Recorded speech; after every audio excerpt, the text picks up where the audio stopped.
asesoramiento jurídico, con el Dr. Alfonso Jaime Martínez Lascano, presidente del Colegio de Abogados Procesalistas Latinoamericanos, y el Dr. Hugo Carrasco Solue López, presidente del Colegio Nacional de Profesores de Derecho Procesal, Dr. Cipriano Gómez Lara.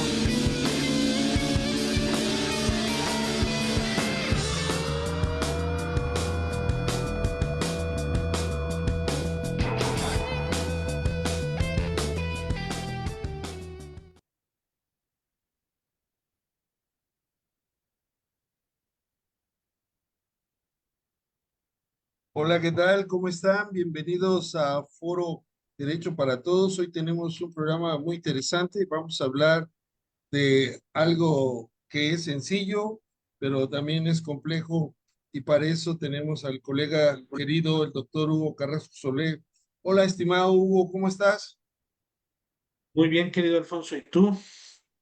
Aquí con una nueva eh, temporada de Derecho para Todos. Hemos hecho antes de que se cerraran las campañas para los puestos de ministros, jueces y magistrados, hemos contribuido dando espacio a algunos candidatos, a algunos juristas que opinaron sobre ese nuevo modelo en construcción que estamos viviendo y que este 1 de junio serán las elecciones. Y ahora vamos a abrir con algunos temas jurídicos que, como dije al principio, parecen sencillos, pero a veces se complica, y que este tema, hay que reconocerlo, fue elegido por el doctor Hugo Carrasco Solé, hablar de los aspectos jurídicos de los contratos de arrendamiento. ¿Por qué elegir este tema, estimado Hugo? Bueno, porque me parece que hay muchas operaciones que la gente realiza en el día a día y una de ellas es el tema del arrendamiento, tanto para casa habitación como para comercialmente hablando, poner algún establecimiento, alguna empresa, algún emprendimiento, pues también se generan esos contratos de arrendamiento y me parece que dentro de las operaciones jurídicas que los abogados podemos manejar, pues una de ellas que es muy cotidiana y muy cercana para toda la gente y hablando de derecho para todos, pues es el arrendamiento. Creo que si podemos hacer algún tipo de reflexión que pueda ayudar a la población en general, a quienes nos ven, para poder llevar de mejor manera el arrendamiento, ya sea como arrendador o como arrendatario o inclusive con otra figura que añadiría yo, la gente pide no solamente que firme el arrendatario en algunos casos, sino también para garantizar el cumplimiento de las obligaciones, ya sea traer a una tercera persona como fiadora.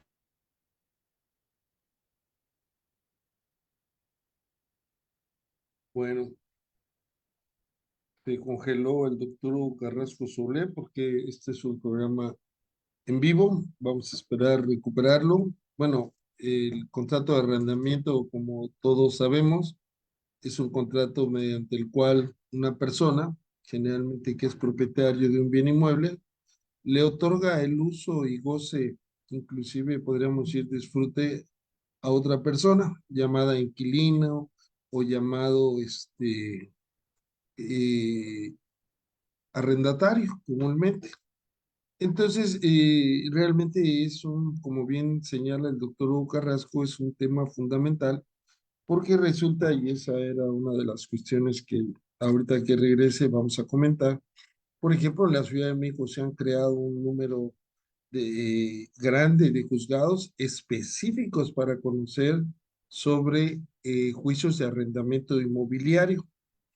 Estaba analizando la jurisprudencia de la Corte en este tema, y recordemos que estuvimos por una etapa muy grave que fue el COVID, y entonces muchos de los inquilinos arrendatarios pues no pudieron utilizar de manera normal, pues el local, el espacio arrendado. Y entonces viene la pregunta, si el inquilino, por una causa de fuerza mayor, no puede utilizar el espacio arrendado, ¿cuál sería la consecuencia? Bueno, hay un principio jurídico que dice que nadie está obligado a lo imposible. Realmente la pandemia fue una fuerza mayor, un hecho imprevisible en su magnitud, inevitable en sus consecuencias, y entonces el código en esta resolución, en esta jurisprudencia, establecía que el inquilino tenía que pedir la disminución o rescisión del contrato, y para ello tenía 60 días para hacerlo. Entonces, ¿qué pasaba si no lo hacía en ese tiempo? Y esto dio origen a un juicio que, pues, el dueño de la casa, el arrendador, pues demandó al arrendatario por el pago de rentas atrasadas. Y entonces, el demandado, pues el inquilino dijo, oye, pero si yo no puedo usar el bien, pues entonces me tendrías que haber reducido la renta o tendríamos que haber terminado con el contrato. Bueno, pero como habíamos mencionado, el inquilino tenía 60 días. Y entonces la corte atrajo el caso, para hacer más corta la historia, y determinó que, si bien es cierto, el inquilino no lo hizo dentro del periodo de 60 días a partir de la fuerza mayor, tenía 5 años para oponerlo como excepción de defensa en un juicio. Y entonces procedió. Y nuevamente aquí podemos recordar la frase de que nadie está obligado a lo imposible, porque son hechos imprevisibles y muchas veces, en la mayoría de los casos, inevitables. Adelante, Hugo. Sí, una disculpa, se fue la señal, pero ya regresamos. Sí. Entonces, mencionaba que inclusive ese contrato de arrendamiento puede haber un tercero que sea nombrado como o presentado como fiador o como obligado solidario, que son las dos figuras que también permiten que un tercero aparezca como obligado o responsabilizándose en caso de que el arrendatario no cubriere sus obligaciones para dar cumplimiento al contrato de arrendamiento. Entonces, muchas veces no es porque estemos rentando o porque vayamos a arrendar, sino también porque alguna persona nos pida fungir como fiador o como obligado solidario. Entonces, cualquiera de esas tres figuras me parece que son muy cotidianas, y además, si le añadimos las circunstancias como las que estás mencionando de COVID, pues me parece que es un tema interesante que podamos reflexionar para hacerle llegar más información a todos, ¿no? Sí, muy bien. De hecho, es muy interesante porque a primera instancia se puede pensar que solamente tenemos en, en las personas obligadas, al que tiene el local o la casa y al que permite ese uso. Pero como bien dices, cuando el arrendador dice, pues yo quiero una garantía de que me vas a pagar la renta, y entonces puede pedir un depósito, es decir, para garantizar el pago en caso de atraso, o puede pedir que una persona, un tercero ajeno al contrato, pues firme como fiador. Y hay una figura que has mencionado, responsable solidario. Y aquí podríamos decir que hay una diferencia entre el responsable solidario y el fiador, estimado Ujú. doctor. Adelante. Sí, claro, son dos figuras que se encuentran reguladas en el Código Civil y que, como lo mencionamos, son para garantizar, es un tercero que presta su patrimonio y su nombre, por así decirlo, para garantizar el cumplimiento de las obligaciones asumidas por el arrendador. La diferencia está principalmente en que el obligado solidario es corresponsable del arrendatario, de las obligaciones del arrendatario. Y en el caso del fiador, y aquí habrá que hacer una precisión, una diferencia sustancial es que dentro del Código Civil, cuando se firma como fiador, hay dos derechos que los conocemos como el derecho de orden y exclusión. También asume la garantía en caso de incumplimiento el fiador, pero si existen y no se han renunciado a los derechos de orden y exclusión, primero tiene el arrendador que tratar de cobrarle, requerirle el pago al arrendador, ese es el orden, y en caso de que se niegue, entonces puedes ir con el fiador. Y el principio o el derecho de exclusión quiere decir que hasta que no ejecutes los bienes del arrendatario, no pueden ejecutar tus bienes como fiador. Esos derechos se encuentran consagrados en el Código Civil, al menos para el Distrito Federal. Hay que entender que esta es una materia local y que estas generalidades de las que estamos hablando, dependiendo del estado de la República en el que se encuentren, pues tendríamos que ver si son aplicables en su estricta sentido como lo estamos mencionando, pero más o menos así funcionan las generalidades. Entonces, en principio, la diferencia está en que si eres obligado solidario, eres responsable de manera inmediata y directa de el incumplimiento del arrendatario. Y si eres fiador y no has renunciado a los derechos de orden y discusión, el arrendatario primero tiene que reclamarle al arrendatario y ejecutar los bienes del arrendatario para poder acudir contigo como fiador. Serían las principales diferencias. También hay que mencionar que hay que diferenciar entre el contrato de arrendamiento con fiador, persona física, porque también puede ser que no tengamos una persona física que pueda firmar como fiador, y las afianzadoras pueden también otorgar una fianza que se maneja similar, pero aquí el tercero es una empresa que se dedica a eso, le cobran una cantidad o una prima al fiado, al arrendatario en este caso, para operar también como garantía. Muy bien, muy bien. Entonces podríamos decir en síntesis, como bien lo has explicado, que el fiador tiene una responsabilidad subsidiaria porque Exacto, primero se tiene que ir con el inquilino y después con él.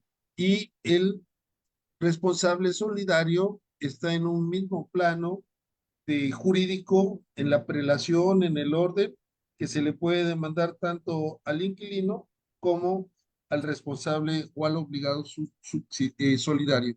solidario, exacto. Ok, un tema también que es muy común y resulta, por ejemplo, en el caso de Chiapas, como bien mencionaste, pues los contratos de arrendamiento están regulados por los códigos civiles y tenemos 32 entidades en el país y cada uno tiene sus particularidades, pero podríamos decir que tienen también sus similitudes. Una de las cuestiones que establece, por ejemplo, el Código Civil del Estado de Chiapas es que las fincas destinadas a la habitación no pueden exceder de 10 años la duración. Y en el caso de las destinadas al comercio o a la industria, no pueden exceder de 20 años. Aquí podríamos decir que es una invasión del Estado a, pues al acuerdo de las partes, ¿no?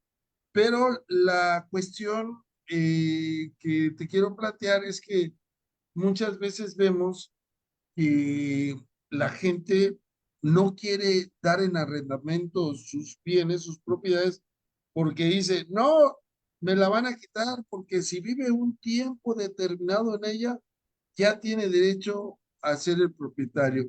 ¿Nos podrías explicar desde tu perspectiva esta situación? Claro, creo que es un temor infundado el que mencionas, porque si bien es cierto que una persona puede estar habitando esa casa, habitación por más de, digamos, 10 años, 15 años, 20 años, el, el origen de la transmisión de la posesión que se la da al arrendatario precisamente tiene el origen de un contrato de arrendamiento en donde no se tiene en ningún momento la idea de transmitir el dominio. Y para que pueda operar la figura que mencionas de que una persona adquiera la propiedad derivada de la posesión, es precisamente que se le otorgue la posesión en calidad de dueño o con el dominio. Eso se utiliza mucho, por ejemplo, cuando hay un contrato privado de compraventa, que comúnmente también es algo que es una operación no cotidiana, porque para poder adquirir tal vez tenemos que hacer un poco más de ahorros, pero cuando se llega a concretar una operación de compraventa y se hace de manera privada, acuérdense que la ley establece que para darle la formalidad de vida a un contrato de compraventa, y si es superior a determinada cantidad, pero hoy en día pues no hay bien inmueble que esté inferior a esa cantidad, entonces por definición, por regla general, tendríamos que acudir a la escrituración ante notario de ese contrato de compraventa para que pueda tener la formalidad de vida, pero muchas veces no se hace, se realiza la compraventa, inclusive se llega a cumplir con el precio pactado, se entrega la cosa, el bien inmueble, en calidad de dueño, no en calidad de arrendamiento, en calidad para que lo uses pagando una renta, sino en calidad de dueño, y ya no se logra concretar la firma ante notario y pasan los años y cuando viene la necesidad de hacer, de vender la casa, de vender el bien inmueble, se dan cuenta pues que han mantenido más de 10 años, más de 15 años la posesión del bien, pero no han regularizado la formalización del contrato. Y ahí hay dos caminos. Se puede pedir la formalización del contrato, pero hay veces que ya no es posible, que desapareció la inmobiliaria, que falleció el anterior dueño, y entonces nos queda la prescripción positiva. Y en ese caso sí se puede generar y cambiar el título de posesión, por así decirlo, hacia de propiedad, porque cuando se le transmitió originariamente era con la finalidad de que fuera de dueño. Cuando estamos hablando de un contrato de arrendamiento, aunque pasen 15, 20 o 30 años, si el origen de la posesión fue un contrato de arrendamiento, no ha lugar a que haya una prescripción positiva. Entonces, es un miedo infundado. A mí me parece que las personas pueden partir de un supuesto diferente. A lo mejor no se quiere tener un contrato de más de 10 años o más de 5 años porque las condiciones pueden ir cambiando y pues las condiciones del contrato de arrendamiento pueden ir también aumentando la renta o cambiando las circunstancias bajo las cuales te la renté. Entonces, por eso es que también se trata de que en casa habitación los contratos de arrendamiento sean de un año. Muy bien. Pues mandamos un saludo a Cristina Barón Hernández. Ella nos está viendo desde Colombia. Es la decana de de la Fundación Universitaria Área Andina, que estuvimos hace unos días allá. Mucho gusto. Y también Liliana CT, un saludo también de regreso. Y estamos transmitiendo para que nos hagan llegar sus preguntas, sus comentarios sobre el tema que estamos analizando hoy con el doctor Hugo Carrasco Sole López, que es los aspectos jurídicos del arrendamiento. Una cuestión ahí que quisiera, pues técnicamente señalar, es que cuando uno hace un contrato de arrendamiento, le entregan la posesión, pero esa posesión se llama derivada. Y en cambio, cuando uno adquiere la propiedad, se llama posesión originaria. Entonces, Ujú. cuando se tiene la posesión derivada, en ningún momento se puede prescribir el bien o adquirir la propiedad por el transcurso del tiempo. Como bien señala el doctor Hugo Carrasco Solé, se puede dar el caso de que se celebró un contrato de compra-venta privado y que la persona tenga un tiempo ahí considerable, pero sin embargo el título que le da origen a la propiedad es el contrato de compra-venta privado y que lo que carece es de formalidad. Aquí también es importante señalar desde mi punto de vista, estimado Hugo, que tenemos que decir que el acto jurídico tiene dos elementos de existencia, ¿no? Si son los dos ingredientes que crean un acto jurídico, que es el consentimiento y el objeto. Y la forma, es decir, hacerlo por escrito, pues es un requisito de validez. Pero si no se hace por escrito, eso no quiere decir que tenga una validez, una nulidad absoluta, sino tiene una nulidad relativa, porque muchas veces las personas no han realizado contratos de arrendamiento por escrito. Se podría, por ejemplo, demandar al inquilino por decir, bueno, vamos a celebrar ya el contrato de arrendamiento y este diga, no, yo le voy a seguir pagando la renta. Se podría demandar por seguridad jurídica, estimado doctor Hugo Carrasco. Sí, claro. Como bien mencionas, los contratos, dependiendo de la relación jurídica, los contratos pueden pedir una formalidad que sean solamente consensuales, que solo con la palabra, pero el caso del arrendamiento, al menos en la Ciudad de México, sí pide que haya un contrato de arrendamiento por escrito. Por lo tanto, se puede solicitar como acción que un juez cite a la otra parte, obviamente después de un procedimiento y de acreditar la relación de arrendamiento, para que se formalice el contrato de arrendamiento y pueda tener efectos jurídicos más allá de que lo quieran cumplir las partes. También un poquito con lo que comentabas en la pregunta anterior, Alfonso, en la Ciudad de México, la duración mínima de un contrato de arrendamiento de inmueble destinado a la casa habitación es forzoso de un año, no puede ser menor a un año. Y también puede ser prorrogable por otro año más siempre y cuando se encuentre al corriente en el pago de las rentas, salvo que haya un convenio en contrario. Entonces es importante mencionar que si en el contrato de arrendamiento, como tú bien mencionabas, las partes se ponen de acuerdo y debiera de imperar lo que las partes indiquen, imagínense, me sitúo en este supuesto, las partes no podrían, hablando de casa habitación, pactar que el arrendamiento sea menor a un año. ¿Por qué? Porque son normas de orden público y hay un artículo que dispone que no puede ser menor de un año, pero sí podrían pactar que el contrato no se prorrogue aunque esté en al corriente del pago de las rentas. Eso sí podría ser renunciable. Es decir, hay algunas disposiciones que entran en esa esfera de lo que las partes pueden renunciar o no, pueden pactar de manera diferente o no a lo que dice la ley y otras que tienen que acatar a lo que dice la ley. Bien, se me ocurre una hipótesis, estimado Hugo. En el caso, por ejemplo, a mí me firmo un contrato de arrendamiento por 6 meses y posteriormente el dueño de la casa pues me quiere aumentar la renta.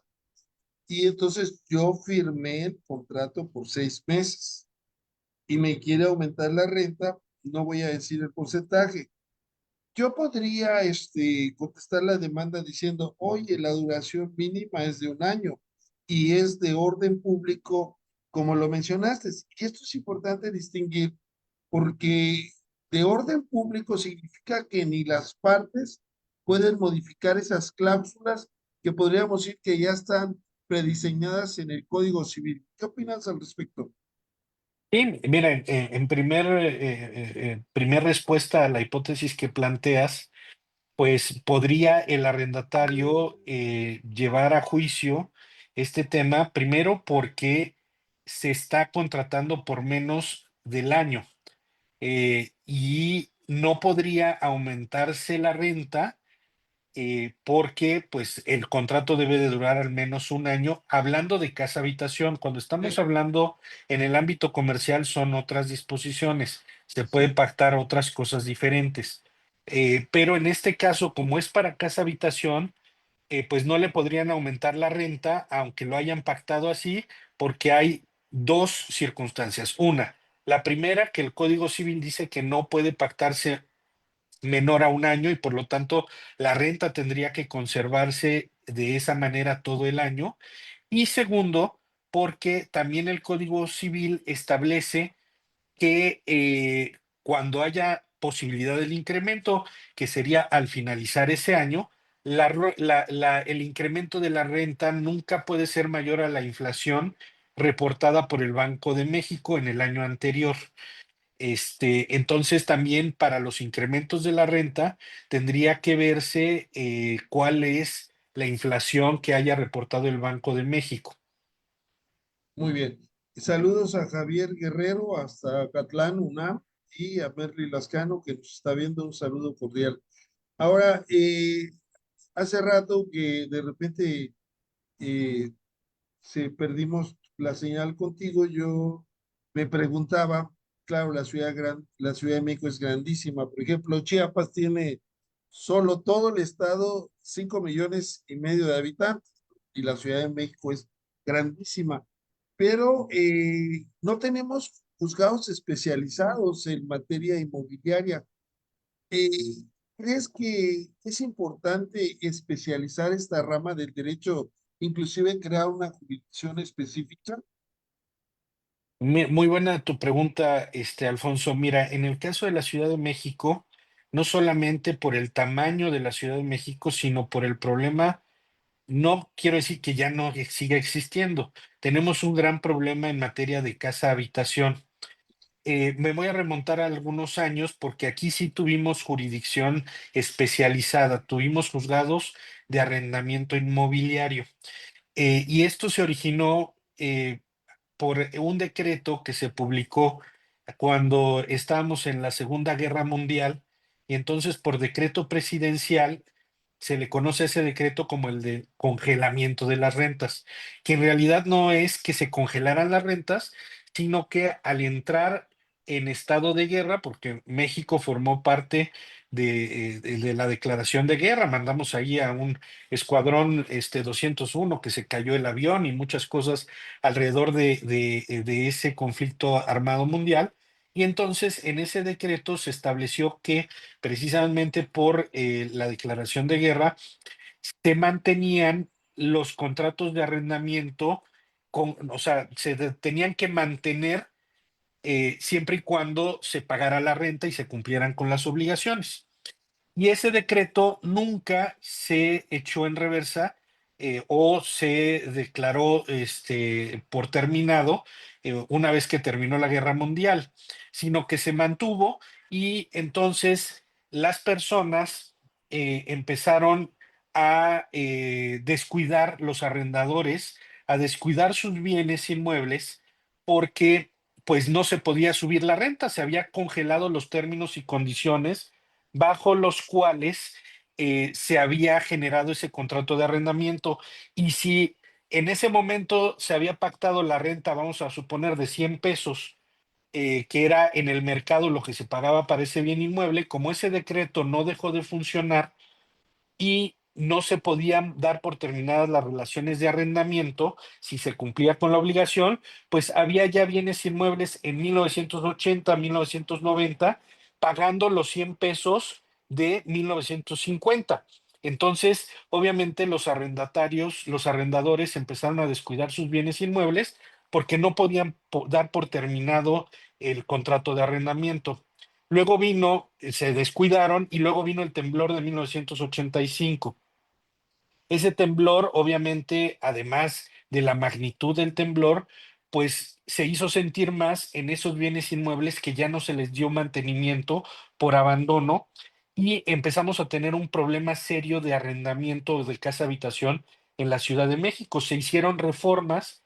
Antes teníamos un juicio que se llamaba especial de desahucio y era muy complicado poder dar por terminada una relación de arrendamiento con causa o sin causa. Se tenían que mantener. Entonces ya se derogó ese decreto.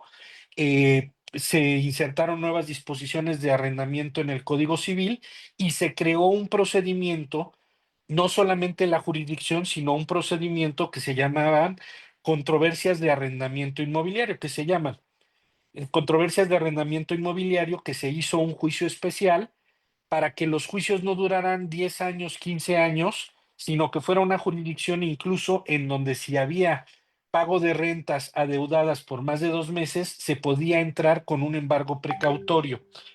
Se estimó que tener una jurisdicción especializada en materia de arrendamiento inmobiliario era importante. Se crearon los juzgados de arrendamiento inmobiliario, llegaron a ser tantos que fueron el mismo número de juzgados de arrendamiento inmobiliario que los de juzgados civiles, pero solamente atendían justicia de arrendamiento inmobiliario. Hoy en día ya desaparecieron los juzgados de arrendamiento inmobiliario. Se mantienen las controversias de arrendamiento inmobiliario hasta que no empiece a aplicar el Código Nacional, pero desafortunadamente, y lo digo así, porque seguimos teniendo problemas de casa-habitación, ya no tenemos esa jurisdicción especializada que nos ayudó a salir del problema y facilitaba las cosas de arrendamiento inmobiliario. Hoy es jurisdicción civil. Muy bien, muy interesante. Excelente tema. Saludos al doctor Hugo Carrasco Soler, Merlin Lascano. Bueno, un tema Saludos. también que se relaciona con el arrendamiento, pero ya no de casa habitación. Por ejemplo, alguien pone una taquería o a cualquier comercio y resulta que el dueño del local se da cuenta que es negocio. ¿Qué derechos podría ir adquiriendo en este caso, el arrendatario, doctor Hugo Carrasco? Perdí un poco la señal. ¿Me puedes repetir la pregunta, por favor? Sí, sí, porque hemos tenido que vienes y vas fácil. Sí. Bueno, pero estamos en vivo, así pasa, no importa. La pregunta es que en, pasa en muchas partes, ¿no?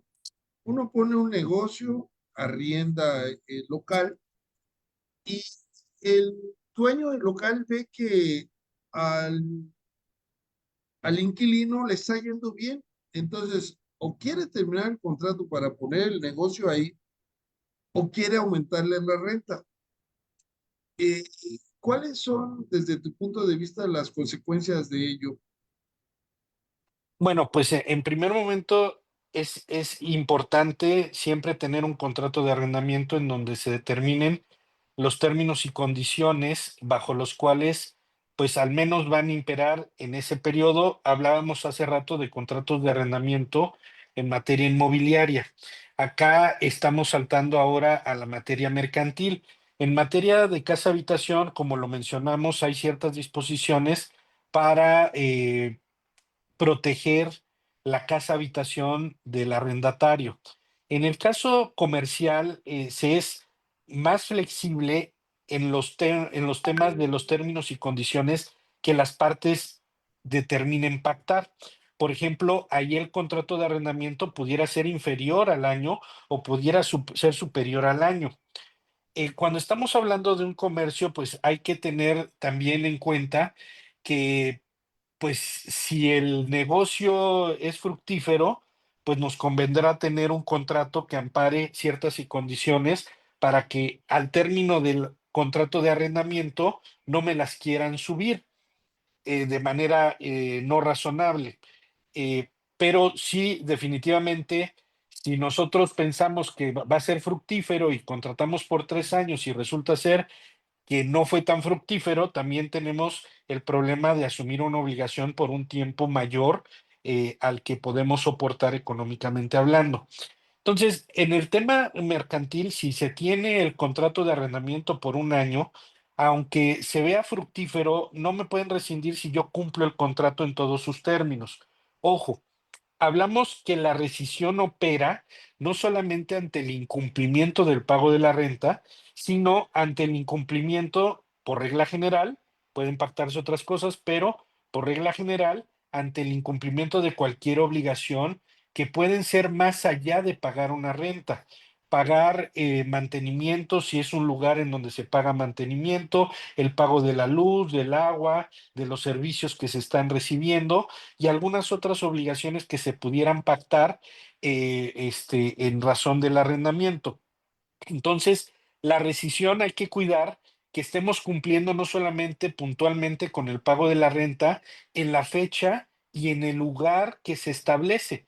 Si las partes pactaron que la renta se debe de pagar los primeros 5 días del mes, y yo tengo la intención de que no me rescindan el contrato y continuar, pues tengo que pagar la renta el día a más tardar el día 5, porque si la pago el día 6, aunque me la estén recibiendo, pues pudiera entrar ahí la idea de que puedo rescindir el contrato. Habría que ver en términos prácticos la relación, si hubo modificaciones o no, si me están recibiendo la renta o no. También es importante pagarlo en el lugar donde se estableció en modo y forma que se haya establecido para pagar la renta. Si se estableció que se debe de pagar en el local, bueno, pues se paga en el local. Si se estableció que se debe de pagar en el domicilio del arrendador, hay que pagar en el domicilio del arrendador. También puede darse el caso, y esto puede llevar a un incumplimiento que origine esa rescisión, que si pactamos, por ejemplo, y se puede dar más en el ámbito comercial, que si pactamos el pago de la renta en 10,000 pesos y llegado el momento no tengo los 10,000 pesos, y hablando de comerciantes le digo, pues no tengo los 10,000 pesos, pero te lo cambio por, pues no sé, este horno de microondas y este refrigerador que vendo yo aquí en el local. Y la persona arrendadora lo acepta, pues tendríamos que ver, porque el pago de la renta se tiene que hacer en los términos que se establecen en el contrato. En este caso debiera de ser en numerario. Claro que si la otra parte lo acepta, estaríamos hablando de una dación de impago o una novación o modificaciones en el contrato. Pero sí es importante, para evitar que me rescindan un contrato en donde el arrendador vea que es mejor el poner el negocio que rentarlo, pues cumplir el contrato, primero tener el contrato de arrendamiento, tener claro cuáles son todas las obligaciones y cumplirlas cabalmente y puntualmente para evitar que haya una rescisión, porque en caso contrario podría orillar a una rescisión y pues sacarme del local que está teniendo un buen negocio. Podríamos agregar, no sé si estás de acuerdo, dentro de las cláusulas de rescisión o terminación forzada, podría ser el cambio de uso. Si fue contratado para uso habitacional y de repente lo cambian a uso comercial, ¿podría ser el caso, doctor Hugo? Exacto, y también no solamente por el cambio de giro, que sabemos que de acuerdo a las reglas, la legislación que se tiene en materia urbana, pues hay lugares que tienen uso de suelo que sí se les permite tener un giro comercial y en otro caso solamente habitacional. El cambio repentino puede ser, sin previo consentimiento del arrendador, una causal de arrendamiento y además una causal para que me puedan clausurar o cerrar el negocio. Sí. También hay que tomar en cuenta que en muchos contratos, cuando se está hablando en términos comerciales, se establece para qué giro específico. No solamente que tenga uso comercial, sino también dice, y solamente lo podrá utilizar para tintorería. Esto puede tener muchas connotaciones. Puede ser que el mismo arrendador tenga otros edificios o otros locales en donde ya haya rentado para tintorería y trate de evitar ese tipo de competencias por alguna razón, pero si se pacta no se puede cambiar el giro. Eso sería también una causal de rescisión. Si yo veo, pues lo renté para tintorería y de pronto veo que es mejor tener un local de comida corrida y hago el cambio sin tener la autorización del arrendador, podría ser causal de rescisión también. Y por ejemplo, si el inquilino hace alteraciones al inmueble sin pedir la autorización al dueño y además pues invierte cierta cantidad de dinero y mejora el inmueble, aquí tendríamos una doble situación, estimado doctor Hugo. Sí. Eh, pareciera que pues la mejora, si se la está haciendo, pues es en beneficio del bien inmueble, pero puede ser que lo que es para ti como arrendatario una mejora, tal vez para mí como arrendador no es una mejora y además me puede meter en algún problema. Entonces hay que ser muy cuidadosos con el tema de las mejoras y los arreglos que se hagan. Por definición, de acuerdo al Código Civil y a las legislaciones, cuando tenemos un bien inmueble puede haber dos tipos de arreglos. Unos que sean necesarios y que son a cargo del arrendador por ser cuestiones estructurales o pueden estar relacionados con la cuestión de higiene. Hay que recordar que la ley prohíbe rentar bienes, ya sea para el ámbito habitacional o el ámbito comercial, rentar bienes e inmuebles que estén insalubres, que no reúnan las condiciones de higiene. Si aún así se hiciera la renta de un bien inmueble en esas circunstancias y el arrendatario realiza modificaciones, cambios, hasta poderlos llamar hasta de mejoras, pero basándose en que no estaban las condiciones de higiene, pues sería controvertible que me quieran rescindir porque había la obligación de tener un bien inmueble en buenas condiciones. Entonces, mi excepción sería que no se hicieron mejoras arbitrarias, sino que se hicieron mejoras que la ley pide que sea un bien inmueble con condiciones higiénicas eh, necesarias. Luego pasamos a las modificaciones cuando hay un problema estructural. En principio, cuando son problemas del día a día, cuando yo asumo como arrendatario son ya a mi cargo. Un problema en la tubería, que se tapó un baño, que empezó a gotear una tubería, en principio serían obligaciones del arrendatario, a menos de que hayan pactado otra cosa en el contrato de arrendamiento. Pero si no lo pactaron, a mi parecer, serían obligación del arrendatario. Si estamos hablando, por ejemplo, de algún cambio estructural, supongamos que en esa casa habitación hay una cisterna y la cisterna empieza a filtrar el agua y empezamos a tener problemas estructurales y de humedad en otros locales, originado por una cuestión estructural de la cisterna. Ahí me parece que ese arreglo tendría que ser a cargo del arrendador.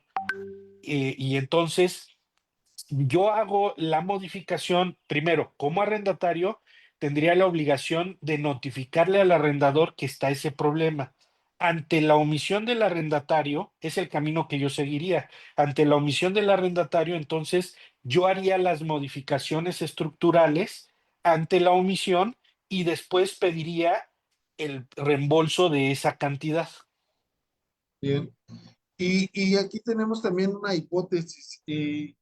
Vamos a suponer que el dueño de la casa, pues, evita que se le pague para alegar posteriormente que no se le pagó en tiempo y forma, como lo ha señalado. ¿Podría el arrendatario hacer una consignación de la renta? No, Ante yo le quitaría el podría, debería.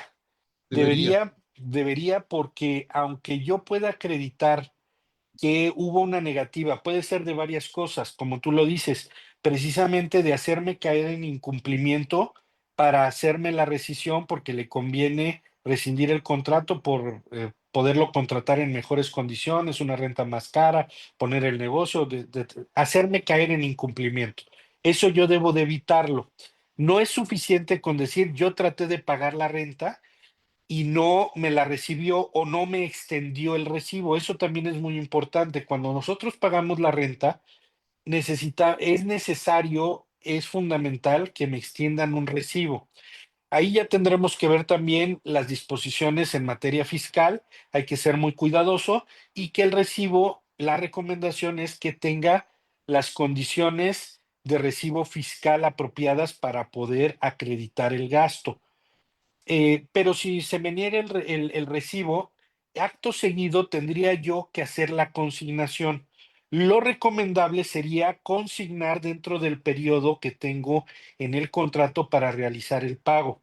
Es decir, si tengo los primeros 5 días del mes, yo llego con mi renta el día 1, el día 2 y no me reciben la renta, no me extienden el recibo, pues yo no podría voltearme y decir, pues quise venir a pagar la renta, como no me la recibió, es dinero que yo me puedo gastar y destinarlo a otra cosa. No me la quiso recibir y no me quiso extender el recibo.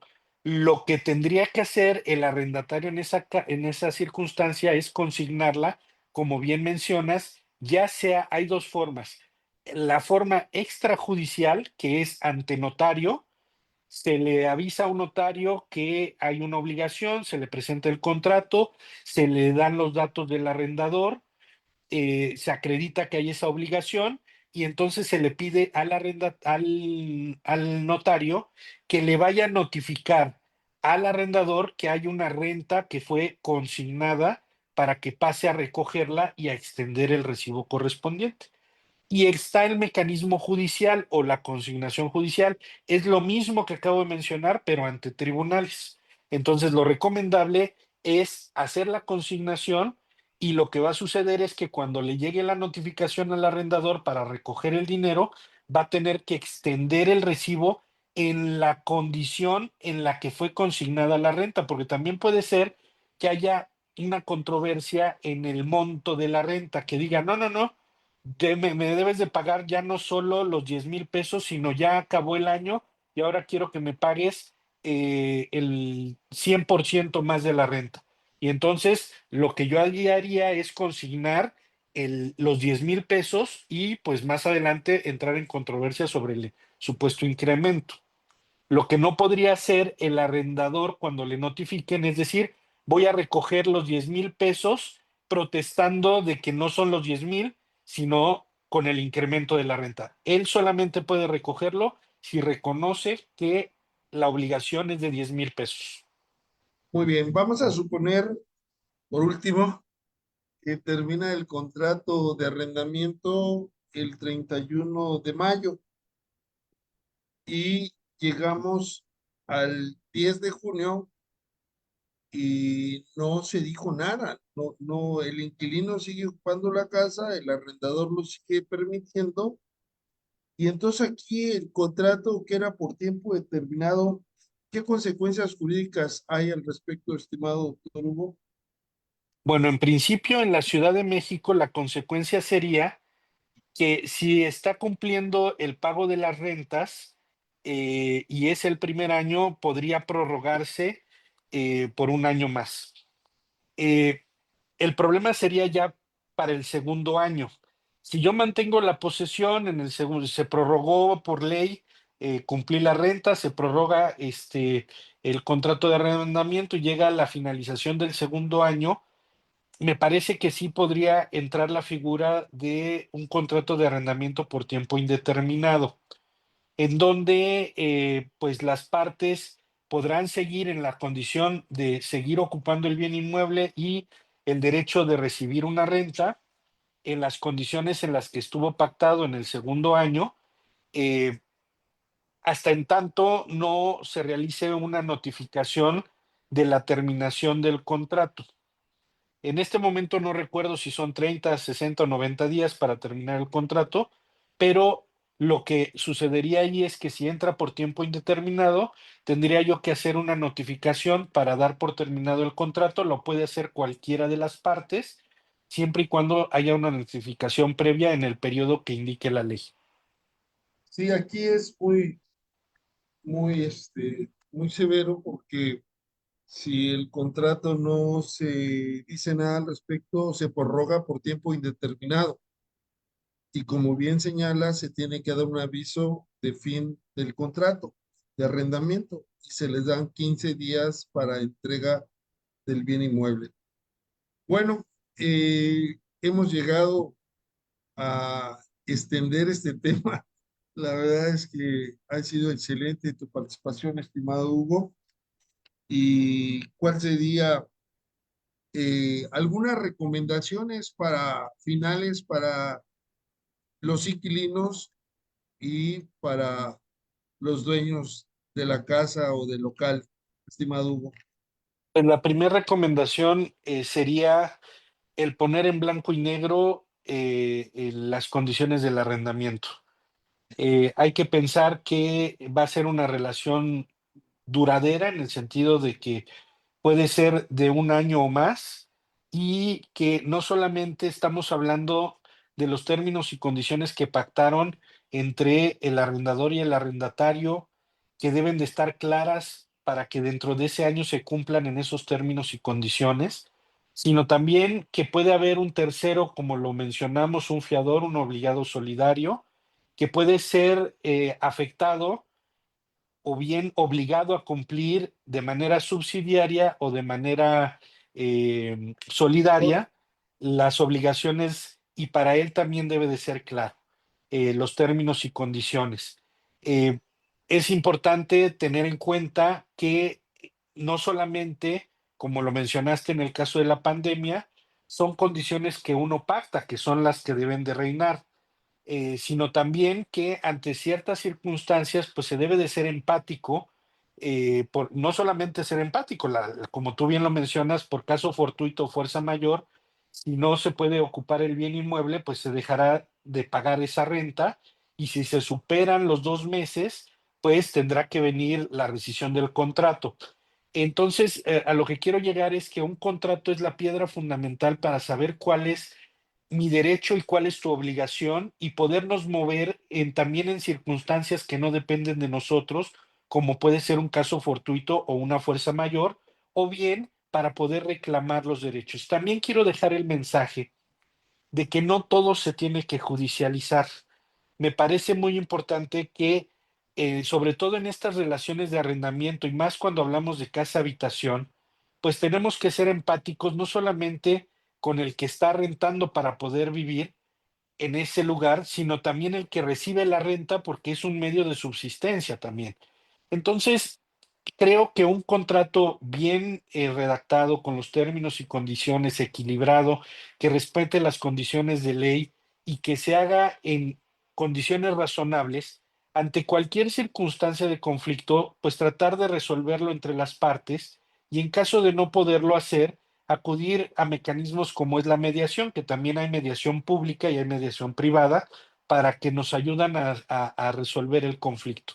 Creo que el arrendamiento es un mecanismo fundamental para poder cumplir ciertos, eh, como lo puede ser la casa habitación, o como también lo puede ser en el ámbito comercial, pues el cumplir con un emprendimiento que también sea un medio de subsistencia. Entonces, es importante tomar en cuenta que si pactamos ciertas condiciones, aunque a mí me parece muy atractivo el dejar de arrendar para poner mi negocio, pues hay que pensar que también pactamos con otra parte, y hay que cumplir, ¿no? La cultura del cumplimiento de las obligaciones es muy importante. Perfecto, estimado Hugo Carrasco Solé, presidente del Colegio Nacional de Profesores de Derecho Procesal, doctor Cipriano Gómez Lara, y conductor, coautor de este foro Derecho para Todos. Pues agradecerte tu participación como siempre, e invitar a todos que nos sigan, que nos envíen sus opiniones, que también nos digan qué temas les gustaría que tocáramos, y pues a la orden, estimado Hugo. Al revés, Alfonso, gracias por esta plática que hemos tenido. Creo que el acercamiento que podamos hacer de todas estas figuras hacia la población en general puede precisamente ayudar a la cultura del cumplimiento. Y pues el tener estos espacios, como tú los has habilitado, este Derecho para Todos, este programa tiene esa finalidad, y esperamos poder ir colmando esas inquietudes, esas preguntas, y sobre todo que se vayan entendiendo los temas que puedan incidir en el día a día de cada uno de los que nos escuchan. Perfecto, Hugo. Nos vemos pronto. ¿Dónde, Claro, dónde en más? TVLex. Perfecto.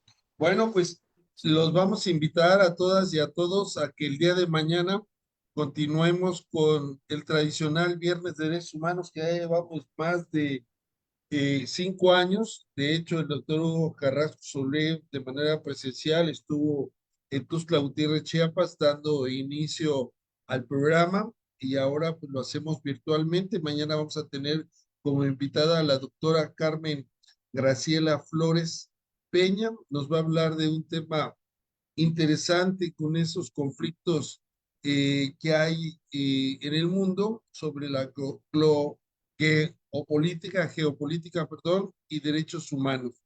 Asimismo, pues les recordamos que pronto vamos a presentar los libros eh, de la colección de abogados del Colegio de Abogados Procesalistas Latinoamericanos. Tenemos 2 ejemplares y vamos a regalar ejemplares de forma electrónica.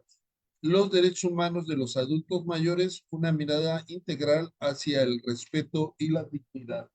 Y el libro 17, que lo coordina el doctor Hugo Carrasco Soler con su servidor, que es Conexiones en la Era Digital, explorando los derechos humanos, migración, inteligencia artificial y justicia procesal. También tenemos un curso que vamos a iniciar en el mes de junio, que es el curso de Introducción al Sistema Interamericano de Derechos Humanos, en el que participan destacados juristas latinoamericanos. Va a tener una duración de una semana.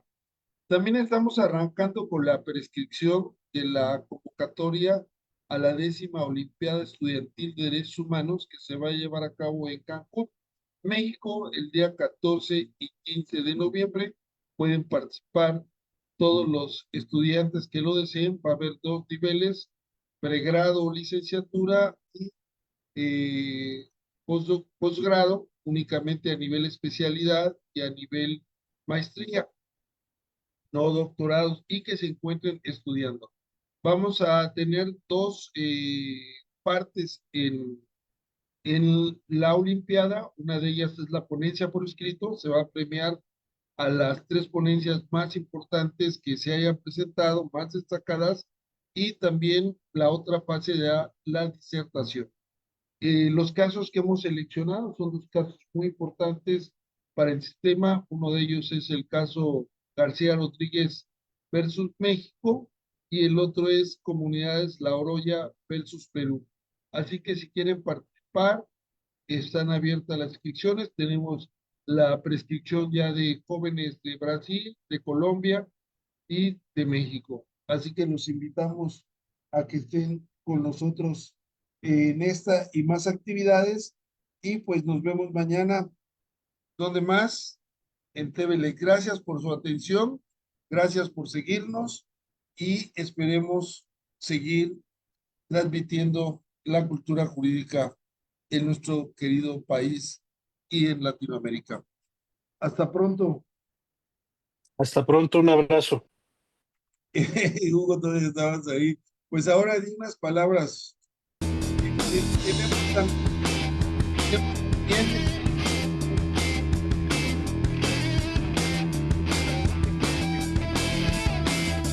El 8º Congreso de la Asociación Mundial de Justicia Constitucional, que se va a llevar a cabo en la Universidad Nacional Autónoma de México en el posgrado. ¿Nos quieres hacer la invitación, Hugo, por favor? Claro que sí, estamos organizando el 8º Congreso de la Asociación Mundial de Justicia Constitucional, que va a tener como sede la Universidad Nacional Autónoma de México en la División de Estudios de Posgrado. Las fechas son 18, 19 y 20 de noviembre. Y bueno, pues en breve mostraremos aquí la convocatoria, aparte en esas fechas, porque vamos a tener pues a destacados juristas de todo Iberoamérica hablando sobre temas constitucionales. Vamos a tener también algunas mesas hablando sobre el derecho de protección a la salud. Vamos a tener un énfasis en materia de salud, pero en general es de derecho constitucional. Entonces los invitamos para estar aquí con nosotros en este Congreso de la Asociación Mundial de Justicia Constitucional. Muy bien, ahora sí estamos completos. Ahora sí, nos vemos pronto. ¿Dónde más? En TVLEX. En TVLEX.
tranza, carnal?